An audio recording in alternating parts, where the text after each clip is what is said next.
నీ ఒక ఆశమవాసివి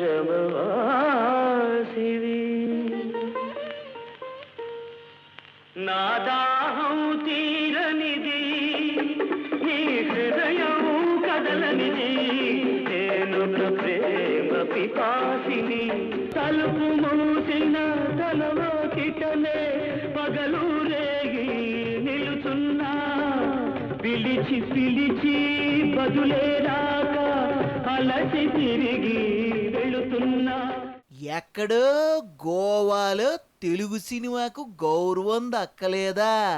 అయితే ఏంటట బొంగు? ఎవడికి కావాలి ఆ తొక్కలో గుర్తింపు? ఈరోజు తెలుగు సినిమా అమెరికా నుంచి అనకాపల్లి దాకా ఎంత ఎరగదీస్తా ఉందో వాళ్ళకేం తెలుసా? మనం సినిమాలు తీసేదే వాళ్ళెవరో మెంటల్ గాళ్ళ కోసమా, మన జనం కోసమా? సినిమా తీసిన తర్వాత లాభాలు రాకపోతే కోట్లు పెట్టిన నిర్మాతలకి పెట్టుబడి బొక్క కాదని ఎవడైనా అంటే ఎత్తడైపోద్ది. Take care.